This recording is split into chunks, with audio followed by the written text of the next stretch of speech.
Good afternoon. My name is Donna Feazell, and I'm your host of Donna's Edge on IC Radio, your source for news and entertainment. You can also find us on television, channel 182, on Charter Communications, and Abundant Television, found on Roku, Apple TV, and Amazon Fire. We're going to talk about pests today.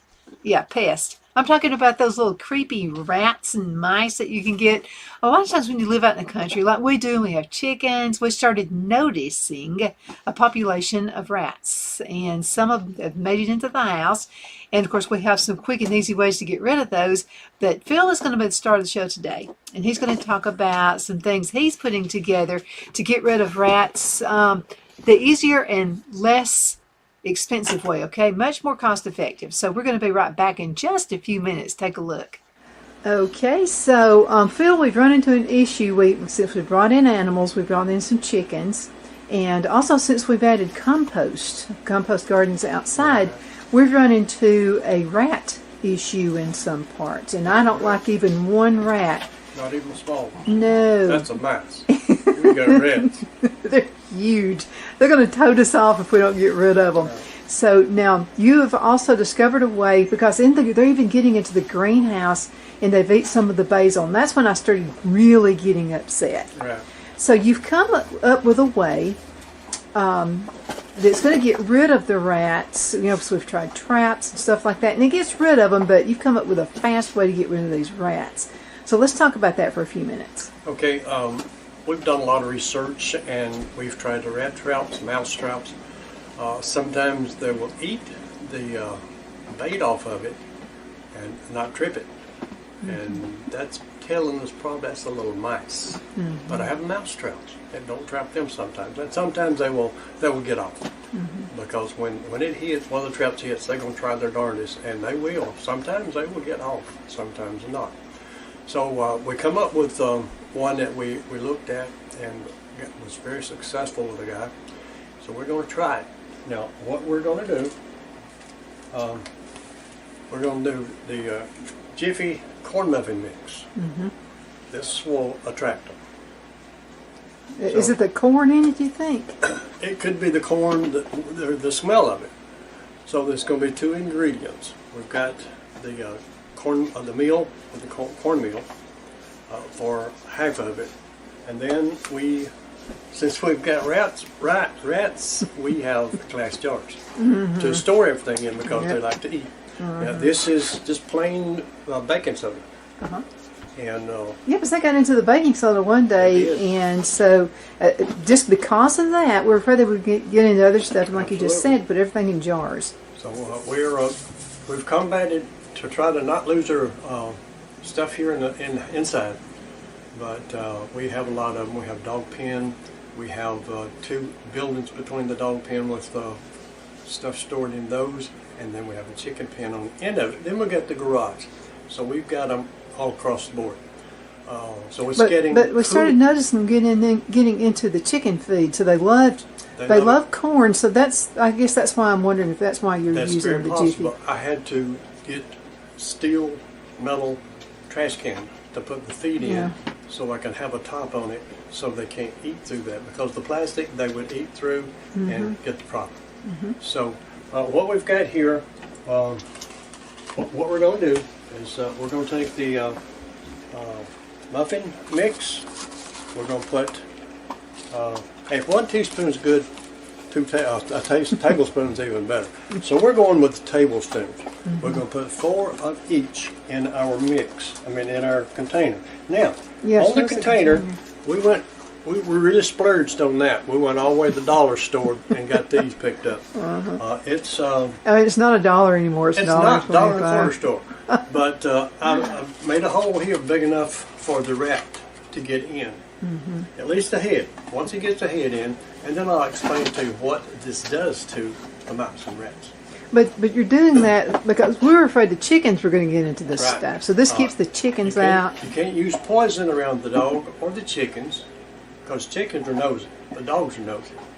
They'll scope it out from the smell. So we didn't want any kind of poison. Now, this is not going to poison them. I'll tell you what it's going to do. You ever had an Alka-Seltzer? It fizzes. and it creates gas and relieves your stomach ache or something like that. Rats don't have the facilities to get rid of the gas, I guess you could say. You're actually being nice about it. That is very nice, but there's no way to get rid of it. They're not equipped for that. So what they do, they eat the product. The cornmeal attracts them into here, and really don't make any difference if they all get all of it. We've got some pretty good sized ones. As long as they can get their head in to get the meal for them. Then what it does is it creates gas, and I guess you could say it just They just kind of they explode can't or overcome something? that. So Yeah. I don't know how it does. How it don't starve them, but they can get back, and it probably would do it almost immediately. If I took a tablespoon of this, put it in a cup, by the time water hit it, okay, it just starts fizzing, and just a little bit it's gone away. Just like when you shake a cola and then Yes, you open it absolutely. up. But they don't have. They're not. It don't take water for this to work. The acid inside their stomach, it eats foods that they eat, and they'll eat anything from the compost pile, stuff that goes in there, worms and stuff is in there. They'll eat anything, and the gas starts creating almost immediately. When it goes down and that acid starts working, then it can't do anything past that except what it's supposed to. So it starts fizzing, and I guess it just overcomes them. So Well, I like this because you're using an all natural process. In other words, you're not using chemicals. And I just don't want chemicals around the chickens. No, The chickens are our girls, you know. we don't have chemicals. We can't spray. We don't want to. And then I have asthma. I can't be around anything like that. Everything we take to get rid of the mice or anything, the bugs or whatever, that it has to be a natural way. So we don't want to put that in our system either. Okay, now you got a hole in this container, so I'm going to get a little bit of a close-up right here. So you drew a hole. How did you get the hole in there? It wasn't easy. I thought I could take my hole saw and just put it on the end of my drill and zip, zip, zip. This is not equipped to hold it. This is a thin plastic. So it broke it up pretty well. So what I had to do is just take my box cutter. Yeah, you can do that. Not everybody has a And drill. just started so- marking it off and went out as far. Then I would either take my knife, my box cutter, or scissors I had out there to finish the hole. And So the mouse, let's just give my hands a mouse. So the mouse can get inside. If a mouse can, the smallest of holes a mouse can get in. I'm not worried about them getting in. If they can get, of course, most of the time, if a rat gets their head in, they can get the rest of it. But I'm going to make sure they have access to it by the time they stick their head in here. When I set it down, I'll kind of make sure the product is... And so we're going to do the conclusion of this video will be about that. Okay, so what you're going to do now, you're going to mix. It's equal amounts, is that what you said? I'm putting equal amounts. I'm going to put 4 tablespoons of the cornbread. Okay. That's the cheapest you Just can as get. cheap that it was. It's what, 70 cents or something? 75 cents at the dollar store this morning. Okay.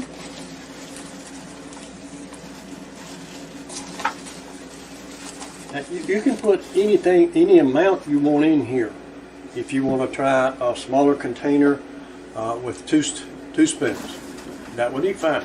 Just equal amounts of one versus the other. And then one goes in and they eat some of this, and then another one will probably come behind them. And That's then, very possible. So- I don't know. We'll just have to play This this is our by ear. first time, so we don't know how quick it works, but I would imagine pretty quick. So you're putting equal amounts of Equal baking amounts. soda. So I'm putting the 4 spoons of baking soda, and I may go ahead and break up the lumps. I don't know Yeah, how probably to, should. but Probably it would good spread idea. it out a little longer for me, but I'll do that off camera. And I think this was the 4th one. So then I just take my fork, that way I can press and bust up the clumps, because the stuff clumps up pretty well. Just sitting around in the boxes, and it used to be jars, or now it's the jars, used to be boxes. So you just mix it up real good, so it will, they will get an equal amount of each in each bite. And when you think you've got it pretty well mixed up, So you're not going to add any water. I'm not adding any water. You want it to be dry. You want it to be dry so it goes down. They will eat anything probably wet as well. They will eat anything. But then I have lids. I'll put that on and make it where it's not easy for them to come off. And then that takes care of it. Now, what I'm going to do is, when I set it down, I'm going to have a pretty good bit of it up front. Not enough that it will so they don't make it work too hard. So when I set it down, then all they have to do is come up and get them their last meal. Okay. So let's go ahead and end this part, and then we're going to go back. Where are you going to start? Well, now I've got 3. Counting this one, I've got 3 already made. Okay. So I'm going to put at least 2 in the greenhouse. Okay. Because we've already had them come out getting some plants and seeds. Okay. And that's bad news for sure. Well, let's go on ahead and go out to the greenhouse, and I'll film you putting this out there, and I'm going to show where they've kind of nibbled on my basil. Okay, we'll be right back in just a minute. Everybody hang in there. Now, there's a man in the kitchen on a mission. So let's go ahead and cut into a commercial break. And when we come back, I have more interesting things to share with you and one more video with Phil. We'll be back soon. The Hatter Cafe and Country Inn is nestled in the northeast corner of Alabama the Beautiful in the delightful town of Mentone. We're located on top of scenic Lookout Mountain near Little River and DeSoto State Park and located only 5 minutes from shopping and restaurants. There is also a nearby community walking path and golf course. We welcome everyone through the doors and we are committed to outstanding service for all guests. At the Hatter Cafe and Country Inn, we invite people from all walks of life to come and get away from it all, enjoy the open spaces, treetop views, fresh, clean air, and experience Southern hospitality at its finest. We look forward to hosting you. To reserve a special event, or if you would love a special getaway at the Country Inn, you can call us at 256-634-2018.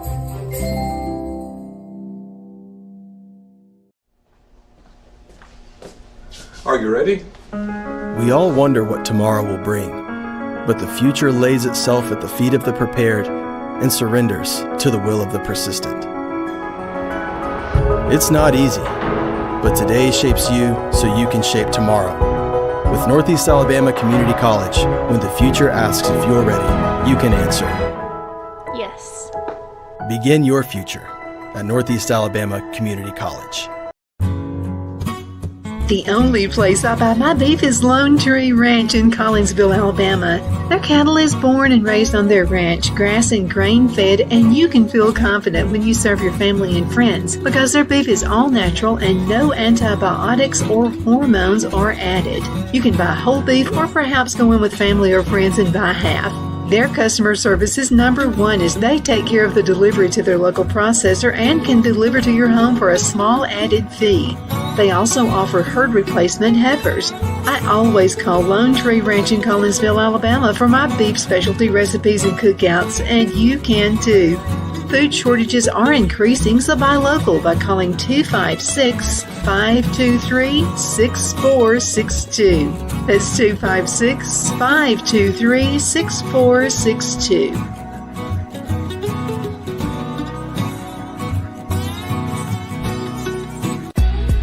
Donna's Designs offers a line of handmade memorial, wedding, and keepsake jewelry that launched back in 1970.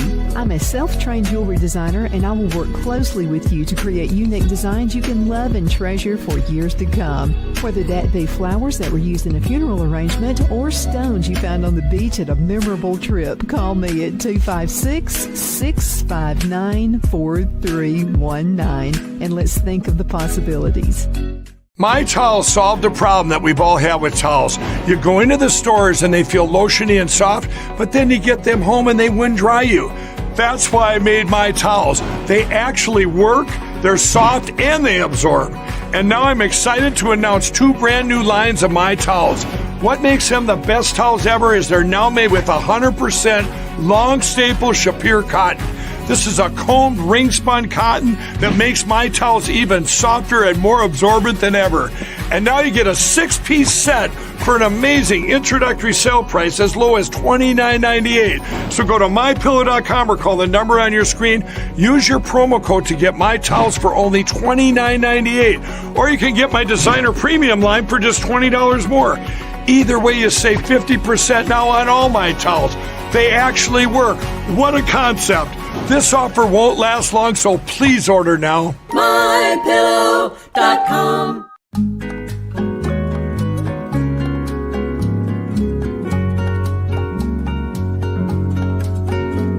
At Lamone's Mexican Restaurant, located in Henniger, Alabama, and voted Best Mexican Restaurant of DeKalb County, Alabama 2020, we're here to serve you with authentic Mexican cuisine. Order easily online by going to lamonesmex.com or call 256-657-3999 to place your order. We're open Sunday through Thursday, 11 a.m. to 9 p.m. and Friday and Saturday, 11 a.m. to 10 p.m. Whether you're celebrating a cozy date night for two or a celebration for a crowd, at Lamone's you'll love our atmosphere and friendly servers. Thank you for dining with Lamone's Mexican Restaurant.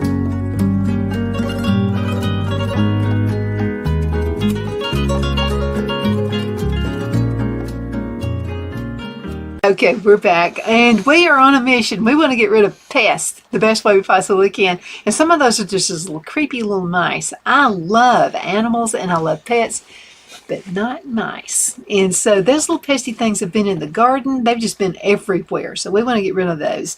So in just a few minutes, I'm going to show you another video. It's a real short one, but I wanted to talk to you about reasons mice could be entering a home.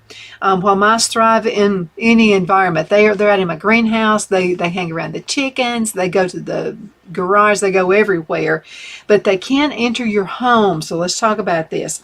Mice need a constant source of food.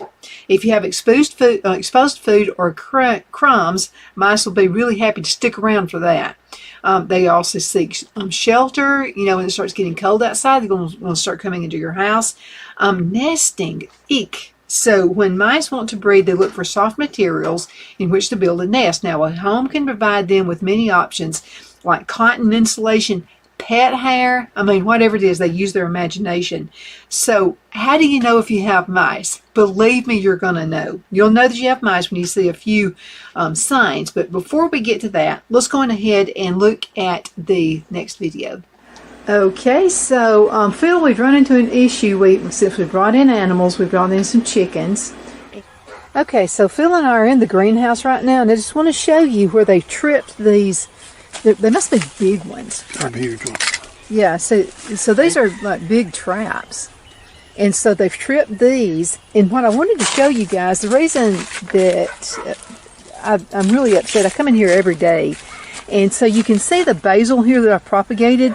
Now, for some reason, they've left this one alone, but it probably won't be long. But see, I'm going to have to go back in. They've left this one alone, but all 6 of these trays, all of these pots, were basil.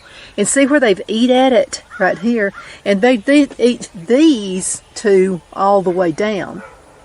And then they've eaten this one. So there's something, they love basil, and you can see where they've eaten leaves off of stuff and just, you know, and so it's been to this. Now, the one thing they haven't touched has been my lavender. I would be going absolutely out of my mind if they had started doing that. So lavender is okay. But you can see where they're trying to cause all kinds of havoc. I came in yesterday, and the reason Phil said we've got to do something right now is this table was turned over.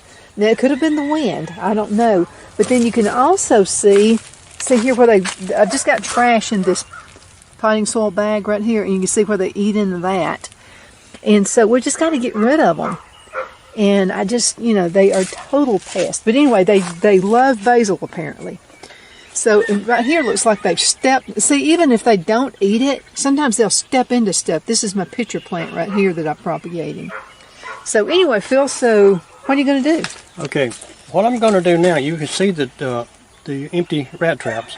We had nothing on. I haven't taken anything off. They've taken the bait off right here. Mm-hmm. So what I'm going to do on this side right here, all by itself, I'm going to put 2 over here. Mm-hmm. I'm going to put 2 here. Now, one thing I didn't tell you earlier is, now, this is not poison. If the chickens come in, they can eat all they want. And they like to come in here. But now, if these mouse rats go out and a bird swoops down, owl or whatever eats them, or raccoon, whatever, it's not going to bother them. So it's not going to hurt our pretty birds and It's stuff. not going to hurt them at all. So it's not poisonous. I could eat it. You could eat it. If we wanted to make some cornbread fritters or something, we could do that. Not a real good recipe for it, but anyway. I'm sure they probably do. But okay, what I'm going to do, I'm just going to put my hand over the hole and kind of put that down closer to the front. So they'll have a mouthful right there. And all I'm going to do is just stick it right Because that seems to be where they get, right there. Right in this area, because that's where they have to kind of crawl up. And I'll do the same thing on this one.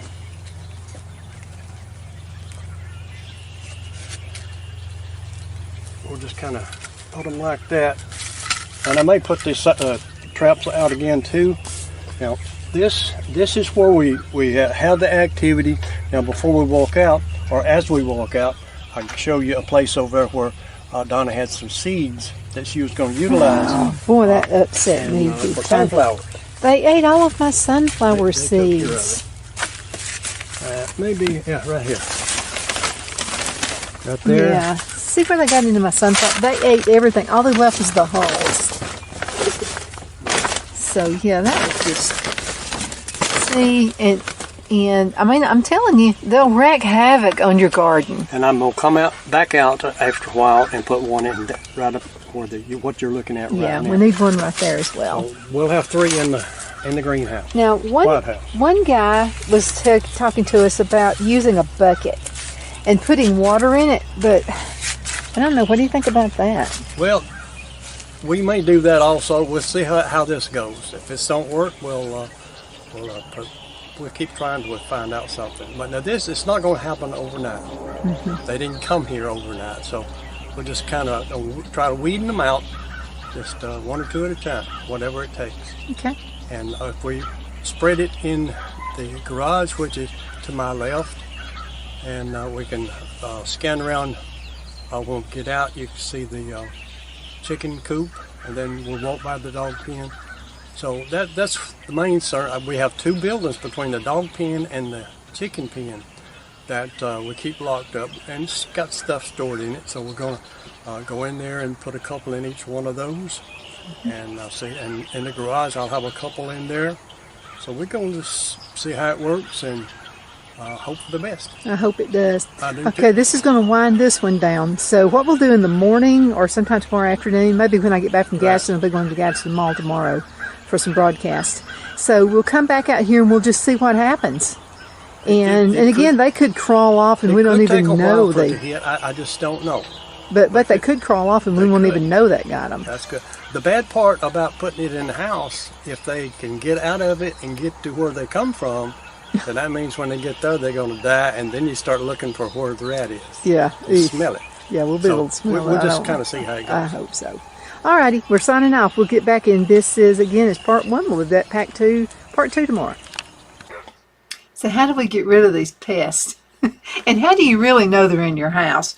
You'll know, I promise you. First of all, you're going to see one. They're going to scamper through. You'll notice mouse droppings. That's going to be another sure sign. You're going to hear noises from the walls or in the ceilings of your house. You'll see scratch marks on food, on your shelves, in your food packaging. I've had them in here before, and I'll have to tell you, I threw almost everything out. And cleaned everything. I mean, because I just can't stand the thoughts. Your pets will get agitated, and they'll start acting just a little bit strange. You'll also find nests made from soft materials. Now, I really could care less whether they're removed humanely or not. But here's an article right here about that. And it's how to remove mice humanely. Now, when you know you have mice, you've got to act really quickly before they start multiplying. I would say they're probably worse than rabbits, the way they multiply. So here are some tips. Number 1, remove food sources. Mice will happily stick around your house if you feed them, if the food is easy for them to get into. Now, all of my stuff, I keep everything in glass containers, glass jars, glass everything, and it's worth it to me. And that way I know nothing is touched. Even like crackers and stuff like that.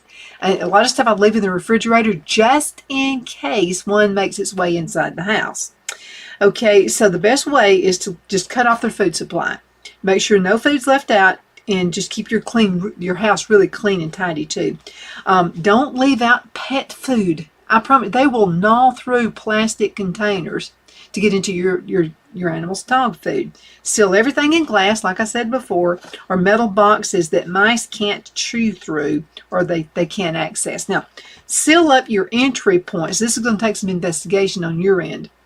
Okay, so mice can squeeze through a 1/4 inch entry point. So find any areas around doors, walls, cupboards that allow them to access into your home. Seal it up with steel wool. That's a good thing to do. Caulk, duct tape works. Just be sure not to block out ventilation, okay? Number 3, make a natural mouse repellent. The one Phil has made, you've seen his video about that. Now, they're really sensitive to smell too. There are some scents they don't like. 2 of the most effective natural repellents are apple cider vinegar and hot pepper. You mix water with any of these ingredients in a spray bottle and hit the areas where the mice travel. All you got to do is check the little pellets, if you know what I mean. They'll leave those. Potential entry points and the perimeter of your home. Remember, mice travel tight against a wall, so apply these mixtures along routes they're most likely to travel. Number 4, you can try out live traps. Now, live traps don't use poison or other hazardous materials. They're readily available, and you can trap a mouse without killing them. Typically, bait like cheese or peanut butter can coax a mouse into these traps. Now, once caught, you can release the mouse, but make sure you do it at least a mile or more from your home. But now, don't take them out to your neighbor's house. They're going to get ticked when they see you releasing mice. I get rid of them. I'm talking, I want them dead. Okay, number 5 is essential oils that can also help you get rid of mice. And the best method is to soak particularly aromatic essential oils in cotton wool and leave it around the areas where mice frequent. Some of the best options here are peppermint. They don't like peppermint. And I noticed now in my greenhouse, I didn't touch the lavender. Okay, they don't like lavender. And cloves. Now, while this method won't remove a mouse population on its own, it can help reduce their activity. Sound. I didn't know this. They're very sensitive to sound. One of the most humane ways to eliminate those unwelcome guests is to invest in an ultrasonic sound unit. The principle here is that a high-pitched noise can drive mice away. However, some research suggests that mice can adapt to these attacks within a few days. Another downside of using this ultrasonic noise to repel mice is that household pets might also get bothered by noise. See, I've got a cat in the house. While these devices emit sound at frequencies outside the range of human hearing, dogs and cats can still hear them. Number 7, my favorite, get a cat. Absolutely. Humans have been using cats forever to ward mice. Remember old Tom and Jerry cartoons? Felines are one of the most effective methods for managing a rodent population. Even the smell of a cat, particularly its urine, can be enough to encourage mice to find a safer environment. Of course, getting a cat is a commitment. Our cat is part of the family. So anyway, I hope these help. It's getting wintertime, and if you're living out in the country, and this is the first time you've lived out in the country, and you've had a garden, you've probably noticed a population of mice. I hope this helps. And thanks to my husband, Phillip, for being on the show for me today. I'll see you later.